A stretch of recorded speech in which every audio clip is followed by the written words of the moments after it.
Em 1817, Duberheiner observou que muitos elementos podiam ser agrupados entre eles, isto é, um grupo de 3 elementos, baseando-se em suas propriedades químicas. Lítio, sódio e potássio, por exemplo, foram agrupados juntos, como uma tríade de metais reativos frágeis. Duberheiner também observou que, quando arranjados pela massa atômica relativa, o segundo membro de cada tríade tinha aproximadamente a média do primeiro elemento com o terceiro, que ficou conhecido como a Lei das Tríades. Em 1862, o geólogo francês Alexandre Delamery publicou uma forma de tabela periódica chamada de parafuso telúrico, sendo o primeiro a notar a periodicidade dos elementos. Com este arranjo em espiral, ordenados por massa atômica relativa no cilindro, Alexander demonstrou que os elementos tinham propriedades similares que pareciam ocorrer em intervalos regulares. Sua demonstração incluía alguns íons e compostos, além de elementos. Porém, seu artigo empregava termos geológicos ao invés de químicos e não incluía um diagrama.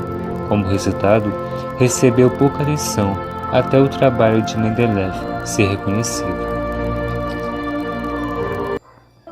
O químico inglês John Newlands publicou uma série de artigos entre 1863 e 1866, notando que quando os elementos eram listados em ordem crescente de massa atômica, propriedades físicas e químicas ocorriam em intervalos de 8, o que ele ligou à periodicidade das oitavas na escala musical.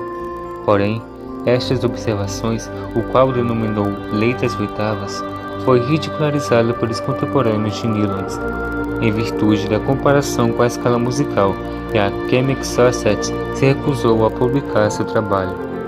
Embora a tabela original proposta tivesse algumas falhas e contradições, a Royal Society somente reconheceu a importância de suas descobertas 5 anos depois de terem publicado o trabalho de Mendeleev, outorgando-lhe a medalha Davy por sua contribuição.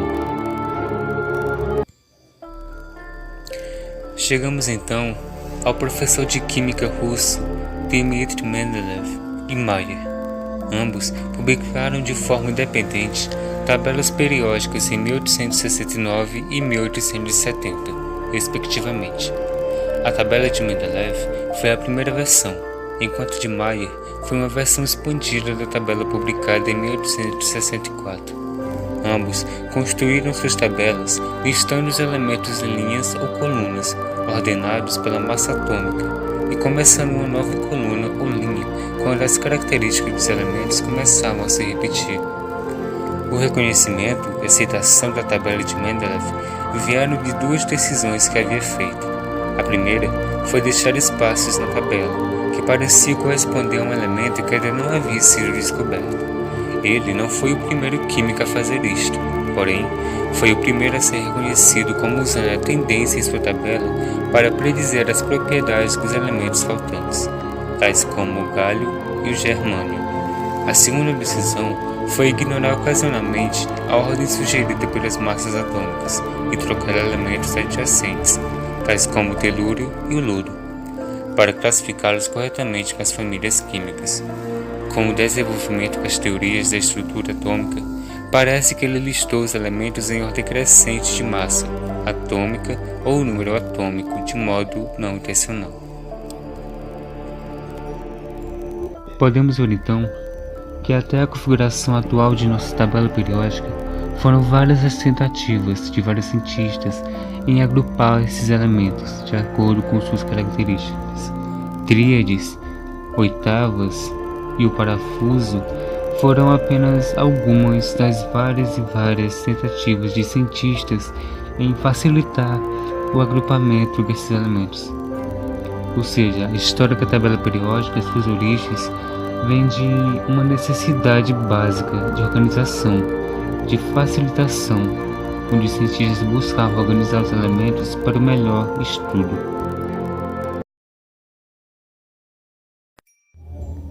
Bem, agora que já vimos um pouco da origem da tabela periódica, vamos conhecer um pouco sobre a sua divisão. Nesse caso, a divisão em linhas e colunas. A tabela classifica os elementos através de sua organização. Ela relaciona os elementos em linhas chamadas períodos e colunas, chamadas grupos ou famílias, e ainda em ordem crescente de seus números atômicos. As linhas horizontais na tabela periódica são chamadas períodos e as colunas verticais são chamadas grupos, sendo que as propriedades dos elementos do mesmo grupo são semelhantes. Existem 7 períodos, e são: primeiro, ou camada K; segundo, ou camada L; terceiro, ou camada M; quarto, ou camada N; quinto, ou camada O; sexto, ou camada P; e sétimo, ou camada Q. Os elementos químicos da tabela também podem ser classificados em conjuntos, de acordo com a configuração eletrônica. Elementos de transição pertencentes aos grupos de 3 a 12, elementos de transição interna pertencentes às séries dos lantanídeos e dos actinídeos, elementos representativos pertencentes aos grupos 1, 2 e dos grupos de 13 a 17, e os gases nobres pertencentes ao grupo de... Não tem nada a ver com ser possível ou não. Eu faço porque quero. Chega aí, deixa seu like, compartilhe, me ajuda, vamos nos ajudar. Vem fazer parte dessa família, que é a tabela periódica.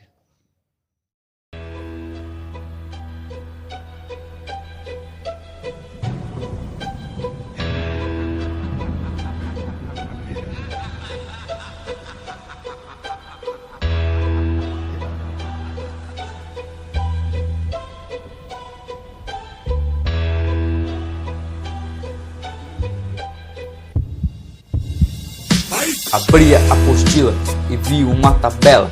Achei um pouco estranho, tinha muita letra nela. Hidrogênio, lítio, sódio, potássio, rubídio, césio, frâncio foram 7, mas só são os alcalinos. Berílio, magnésio, cálcio, estrôncio, bário, rádio, família dos terrosos, alcalinos informados. Depois de 10 famílias tem a do boro, meu irmão.